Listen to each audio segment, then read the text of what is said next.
Hi F lovers, welcome back to my channel. Video को start करने से पहले अगर अभी तक आप में से किसी ने भी मेरे चैनल को सब्सक्राइब नहीं किया है तो प्लीज़ चैनल को सब्सक्राइब, वीडियो को लाइक और नीचे कमेंट करते हुए ज़रूर बताइएगा कि आज का पार्ट आप लोगों को कैसा लगा।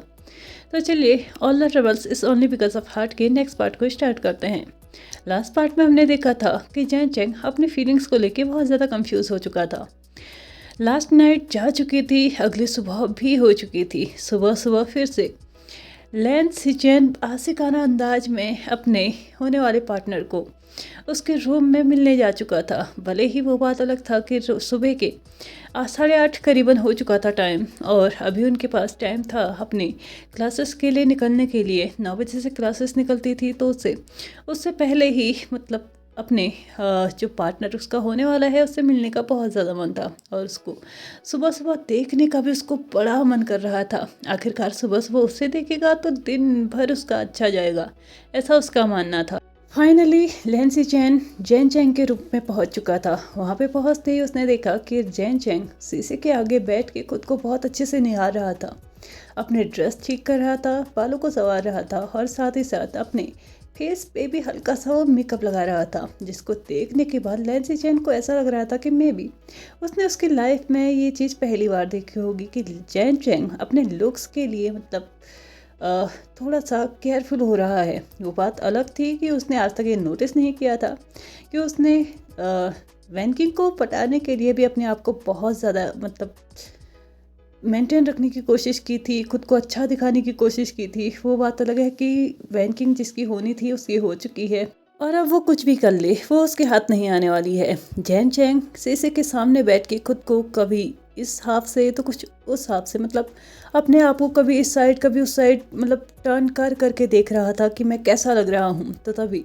लैन सिचेन फिर से उसको टोकते हुए बोलते हैं, इस शीशे को इतना मत निहारो जैन चेंग, कहीं ये शीशा तुम्हें नज़र ना लगा दे। बड़े रोमांटिक अंदाज में उन्होंने ये बोला था कि वो बहुत सुंदर लग रहा है, लेकिन जैन चेंग जो चिढ़ा था ना इस बात पे, तो अब जो जिनको थोड़ी देर में पता ही चल जाएगा कि वो कितना चिढ़ा था। जैसे ही जैन चेंग को ये महसूस हुआ था कि उसके रूम में बिना उसकी परमिशन के कोई और एंटर कर चुका है, तो वो लौटते हुए मतलब खुद को टर्न करते हुए डायरेक्टली लैन सिचेन से एक ही बात बोलता है कि तुम यहाँ पे क्या कर रहे हो। तो तभी लैन सिचेन आंसर करते हुए बोलते हैं, ऑफ कोर्स मैं अपने होने वाले पार्टनर को देखने आया हूँ, और देखो ना मेरा होने वाला पार्टनर मेरे लिए ही तैयार होते जा रहा है। कितनी अच्छी बात है ना। जैन चेंग उसकी गलतफहमी को दूर करते हुए बोलता है, मैं तुम्हें बता दूँ अच्छे से कि ये चीज़ें मैं हमेशा करते रहता हूँ, और मैं तुम्हारे लिए नहीं खुद के लिए कर रहा हूँ। आखिरकार मेरे पास अभी भी चांसेस हैं, क्या पता मुझे कोई बहुत अच्छा सा अल्फा मिल जाए, तुमसे भी ज़्यादा अच्छा, इसलिए मैं ये सब कुछ कर रहा हूँ। उसने फिर से अपने बालों के मतलब जो बांधे हुए थे ना उसने बाल, उसमें से कुछ 2-4 बालों को निकालते हुए अपनी जुल्फों को सेट करते हुए फिर से अपने आप को मिरर में देखा। लेकिन फिर से लैन सिचेन ने उससे टोकते हुए बोला, बस ये गलतफहमी अपने दिमाग से निकाल दो कि अब तुम्हें कोई और मिलने वाला है, क्योंकि तुम एंड ऑफ द मतलब लास्टली तुम्हें मेरा ही होना है। तो तभी जैन चेंग वापस से टर्न होके लैन सिचेन की तरफ देख के उसने आंसर करने ही वाला था, लेकिन लैन सिचेन के मुंह में जो स्माइल थी इस वक्त, और मतलब जब उसने अच्छे से उसे नोटिस किया था ना कि टॉप टू बॉटम वो कैसा लग रहा है, कितना एट्रैक्टिव लग रहा है, तो कहीं ना कहीं जैन चेंग के हार्ट ने ना उसकी हार्ट रेट बढ़ा दी थी। मतलब जो उसकी धड़कनें थी ना वो कहीं ना कहीं बढ़ी हुई तो थी। इस चीज़ को जैन चेंग ने भी महसूस किया था, लेकिन वो इस चीज़ को एक्सेप्ट नहीं करना चाह रहा था कि जो इंसान उसके सामने खड़ा है उसकी वजह से उसकी हार्ट बीट बढ़ी है, क्योंकि उसकी वजह से बस उसका ब्लड प्रेशर बढ़ सकता है। उसने सिर्फ यही सोचा था। अपने आप को थोड़ा सा मैनेज करते हुए अपने हार्ट बीट्स को खुद ही में ही थोड़ा कंट्रोल करने की कोशिश करते हुए उसके बाद जैन चेंग ने फिर से लैन सिचेन को आंसर करते हुए बोला, क्या तुम्हें दिखाई नहीं देता कि मैं कितना सुंदर हूँ, और अभी तो सिंगल भी हूँ, तुम्हारे साथ अभी मेरी शादी हुई नहीं है, इसलिए ये मत सोचो कि तुम अगर मेरी लाइफ में अभी आ चुके हो तो इसका मतलब ये नहीं है कि कोई और मेरी लाइफ में नहीं आ सकता। वैसे भी ये मेरी मर्जी है, मैंने शादी के लिए हाँ कही है, मैं कभी भी ना कह सकता हूँ। लैन सिचेन आंसर करते हुए बोलते हैं, अगर तुम्हें ना कहनी होती तुम अभी तक कह देते, लेकिन सच तो यही है कि तुम भी चाहते हो कि तुम मुझसे शादी करो। जैन चैंग इस बात को बिल्कुल भी एक्सेप्ट नहीं करना चाहता था। उसने बोला नहीं, बिल्कुल भी नहीं, मैंने सिर्फ अपनी फैमिली की वजह से शादी के लिए हाँ बोला है। लैन सिचेन आगे आर्ग्यूमेंट तो करना चाह रहा था, लेकिन उसको ब्रेकफास्ट के लिए भी जाना था और साथ ही साथ उसकी 9 बजे से क्लासेस भी स्टार्ट होनी थी, जहाँ पे उसको खुद पढ़ाना था, पढ़ना नहीं था। इसकी वजह से अगर टीचर ही लेट हो जाएगा तो स्टूडेंट क्या, मतलब स्टूडेंट के सामने वो क्या चीज़ रख पाएगा कि टाइम की वैल्यू करना सीखना चाहिए, ऑन टाइम हर एक चीज़ होनी चाहिए, ETC एंड ऑल। इसलिए वो उस वक्त उससे बहस ना करते हुए उससे बस ये कहता है कि ठीक है, तुम मुझसे शादी कर रहे हो, लेकिन लास्ट बात तो यही है ना कि हम दोनों की शादी हो रही है और फाइनली तुम मेरे ही होने हो।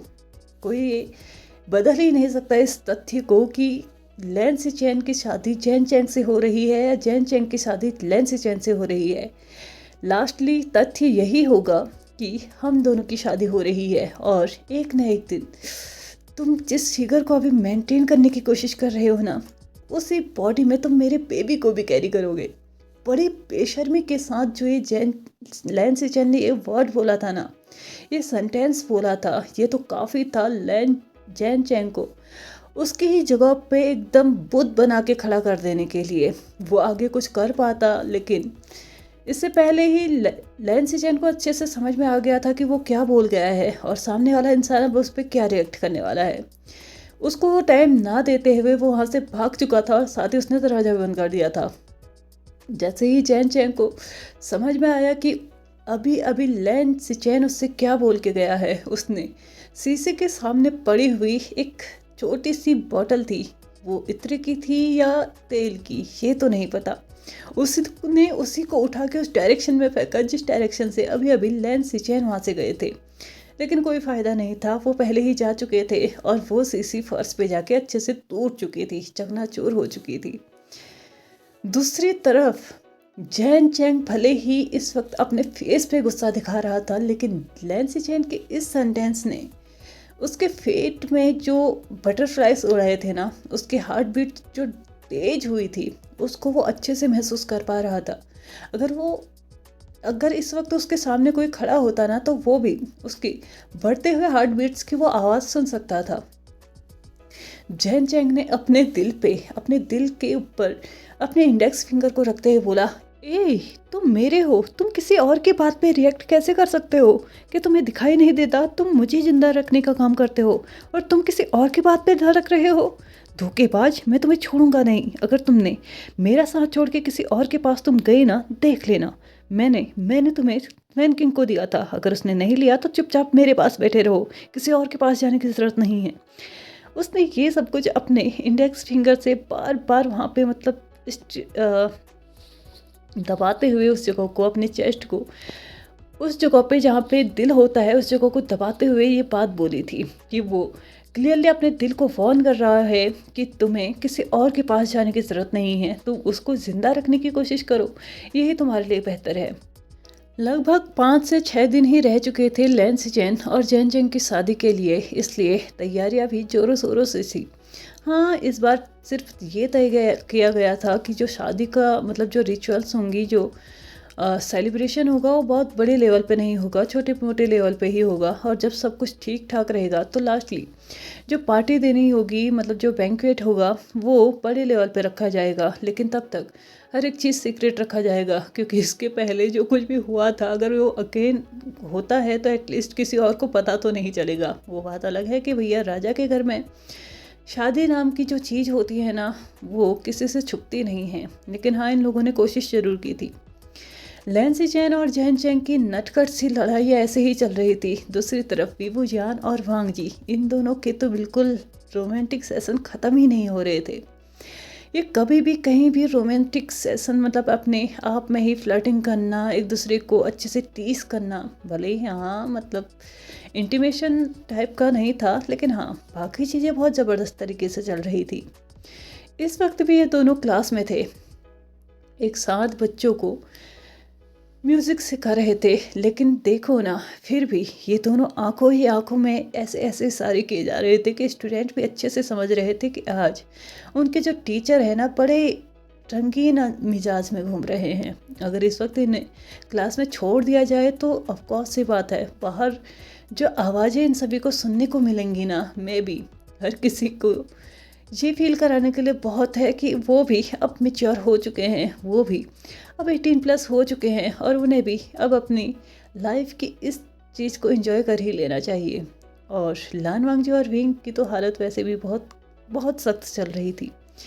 वैसे ही बहुत टाइम से उन दोनों के बीच में कुछ भी नहीं हुआ था और ऊपर से लास्ट नाइट वो बहुत ज़्यादा टायर्ड हो चुके थे, इसलिए सिर्फ कर्टलिंग करके ही उन्हें काम चलाना पड़ा था। इस वक्त भी वो एक दूसरे की निगाहों में निगाहें डाल के जो जितर प्ले कर रहे थे, फ्लूट प्ले कर रहे थे, उसके चलते हुए उनका जो कनेक्शन है ना, वो और भी ज़्यादा स्ट्रॉन्ग बनते जा रहा था। उनसे तो बिल्कुल अब इंतज़ार होगा इसकी उम्मीद किसी को भी नहीं थी। आज के दिन का ये लास्ट क्लास था जो कि वो ले रहे थे और इसके बाद उनके पास टाइम ही टाइम था। लेकिन ये लास्ट जो क्लास चल रही थी उसको भी निकालना उन दोनों के लिए बहुत ज़्यादा मुश्किल हो रहा था, क्योंकि सच में वो दोनों बहुत डिस्परेटली एक दूसरे को इस वक्त बहुत टाइटली हक करना चाहते थे। किस करना चाहते थे, या ये कहो कि एक दूसरे के साथ हर एक वो चीज़ करना चाहते थे जो कि एक कपल्स के बीच में होती हैं। फाइनली उन लोगों का इंतज़ार ख़त्म हो चुका था और अब उनकी ये क्लास भी ख़त्म हो चुकी थी। डायरेक्टली उन दोनों ने अपना रुख अपने कमरे की तरफ मोड़ लिया। वांगजी ने विंग का हाथ इतनी टाइटली पकड़ा हुआ था ना कि बाय एनी चांस विंग बीच में कहीं और जाने की सोचे भी ना तो शायद वांगजी उसको जाने नहीं देगा। वैसे ही विंग पहले ही बहुत मुश्किल से उसकी पकड़ में आया है और अब वो फिर से ये गलती कर देगा कि विंग को कहीं और जाने देगा तो ऑफकोर्स सी बात है, इस बार तो उसकी जान ही चले जानी है। उसने खींचते हुए विंग को अपने रूम में लेके गया, उस रूम में जिसको हम लोग जिंगसी का नाम देते हैं, अपनी जिंगसी में लेके गया और ले जाते ही उसने डायरेक्टली अपनी जिंगसी के रूम को एकदम लॉक कर दिया। डोर क्लोज किए, सारे के सारे खिड़की दरवाजे बंद कर लिए। साथ ही साथ उसने साइलेंसिंग स्पेल भी उस रूम में यूज़ किया ताकि अब जो उनके बीच में होने वाला है ना, उसको कोई भी ना देख पाए, ना सुन पाए और ना ही ये महसूस कर पाए कि अंदर जो कपल है वो क्या कर रहे हैं। सारे दरवाजे, खिड़की और स्पेल लगा लेने के बाद अब जो वांगजी विंग के ऊपर टूटा था ना, उसे तो बिल्कुल ऐसा लग रहा था कि एक भूखा शेर एक हिरन के ऊपर कूद पड़ा हो। विंग को इस वक्त ऐसा महसूस हो रहा था कि वो एक ऐसे शेर के हाथ पड़ चुका है कि वो शेर अब उसके शरीर में एक मांस का टुकड़ा नहीं रहने देगा। वांगजी ने डायरेक्टली विंग के लिप्स पे अटैक किया, पैशनेटली डीप और बहुत ज़्यादा डीप किस करते हुए, बाइट करते हुए उसके लिप्स को बहुत बहुत ज़्यादा इतनी तेजी के साथ, इतने पावरफुली, फोर्सफुली उसने किस किया था, शक किया था ना कि मानो वांगजी अपने अंदर की एनर्जी एनर्जी यूज़ कर रहा हो इस वक्त, जिस वक्त वो विंग को किस कर रहा था। साथ ही साथ विंग भी उसी पैशन के साथ उसको किस रिटर्न कर रहा था। लेकिन हाँ, देखा जाए तो अगर यहाँ पे कंपटीशन हो रहा होता ना कि किसका बेटर है, तो ऑफकोर्स सी बात है वांगजी इसमें बिना किसी जजमेंट के ही जीत जाने वाला था। वांगजी के लिप्स के साथ साथ उसके हाथ भी पूरे विंग के ऑल ओवर बॉडी में मूव कर रहे थे। बिल्कुल ऐसे मूव कर रहे थे कि मानो उसके टॉप टू बॉटम पूरी बॉडी को वो एक साथ एक्सप्लोर करना चाहते हो कि कहीं उसके विंग में कुछ चेंजेस तो नहीं आए हैं ना। जब अच्छे तरीके से उसे सेटिस्फेक्शन मिल गया कि नहीं, ये वही विंग है जो कि इस जगह से रूठ के गया था अपने मायके, और फाइनली उसने उसे मना ही लिया है और आज वो उसकी बाहों में भी है और आज उन दोनों का इंतज़ार भी बहुत अच्छे से ख़त्म होने वाला है। विंग और वांगजी का जब ये किसिंग वाला सेशन ख़त्म हो चुका था 2 से 3 मिनट के बाद, तो तब जाके वांगजी ने विंग को बहुत फोर्स के साथ बेड पे पटक दिया था। इस वक्त वांगजी ने विंग के ऊपर बिल्कुल भी मर्सी नहीं दिखाई थी कि उसको स्लोली एकदम नॉर्मल तरीके से ब्राइडल स्टाइल में गोद में कैरी करे, उसके बाद पेट में लेके जाए, उसके बाद उसको आराम से सहलाए, उसको मतलब एकदम कंफर्टेबल फील कराने की उसने बिल्कुल भी कोशिश नहीं की थी, क्योंकि वो भी जानता था कि इस सब को विंग ने भी बहुत ज़्यादा मिस किया है और कहीं ना कहीं विंग भी इस सब को बहुत ज़्यादा एंजॉय कर रहा है। बेड में पटक जाने के बाद विंग ने महसूस किया कि वो किस चीज़ को इनवाइट कर चुका है। अब उसके साथ जो होने वाला है उसे नहीं पता था कि नेक्स्ट मॉर्निंग वो अपनी क्लास के लिए जा भी पाएगा या नहीं, या फिर उसको दिन भर यहीं पे रह के रेस्ट करना होगा। वांग जी इस वक्त विंग के ठीक ऊपर था, बिल्कुल विंग उसके बिल्कुल नीचे था। उसने विंग को बिल्कुल ऐसे दबोच के रखा हुआ था कि विंग के हिलने की तरह आसार वहाँ पे नज़र नहीं आ रहे थे। बेड में पड़ जाने के बाद दोबारा से वांग जी ने विंग के फॉरहेड पे, आइज पे, नोज पे, चीक्स पे, लिप्स पे, जॉ लाइन पे और नेक पे उसने सिर्फ किस ही नहीं किया था, वहाँ पे बाइट मार्क्स भी स्टार्ट कर दिए थे। लव बाइट्स भी छोड़ना अब उसने वहाँ पे स्टार्ट कर दिया था। उसने दोबारा से उस जगह पे बाइट मार्क दिया था जहाँ पे उसने विंग को मार्क किया था। उसने विंग को अपना ओमेगा मार्क किया था ना, उस जगह पे उसने दोबारा से एक हल्का सा बाइट किया था। उस बाइट की वजह से विंग के मुंह से एक आवाज़ निकली थी, एक ऐसी आवाज़ जो कि वांग जी को ये भी फील करा रही थी कि उसे आगे आगे भी इसी तरीके से बढ़ना चाहिए, और उसे ये भी फील करा रही थी कि कहीं ना कहीं विंग को हल्का सा पेन भी हुआ है, मतलब एक दर्द भी हुआ है। उसे समझ में आ गया था कि उसने यहाँ पे रुकना तो नहीं है, चाहे उसे कितना भी दर्द हो, चाहे वो दर्द उसकी आंखों में से आंसू निकाल दे, लेकिन ये भी उसको श्योर था कि ये दर्द प्लेजर में भी ज़रूर बदलेगा। धीरे धीरे वांग जी ने अपने आप को विंग के नीचे नीचे बॉडी में लेके आना शुरू किया।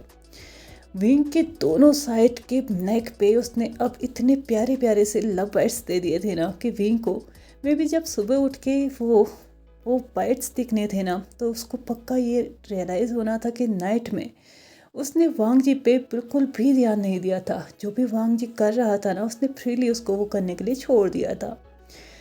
धीरे धीरे वांग जी अब अपने हाथों को विंग के रोप्स में लेके जा रहा था, एक एक करके विंग्स के रोप्स को अनटाई करना, वो बंधे हुए धागे खोलना, बेल्ट खोलना, धीरे धीरे बटन को अनबटन करना और धीरे धीरे एक एक लेयर्स को निकालना, वो हर एक चीज़ किया जा रहा था। धीरे धीरे उसने विंग की जो चेस्ट थी ना, उसके सामने रिवील कर दी थी। एकदम मिल्की वाइट स्किन वांग जी के सामने एकदम ऐसे लग रहा था ना कि किसी ने एक बहुत ही डिलीशियस सा फूड उसके सामने सर्व कर दिया हो, और वांग जी बहुत ज़्यादा एक्साइटेड है उस फूड को टेस्ट करने के लिए। और वांग जी टूट पड़ा था विंग के चेस्ट पे। अब वहाँ पे भी वो अपने दांतों को गड़ाते हुए धीरे धीरे लव बाइट्स देने लगा था।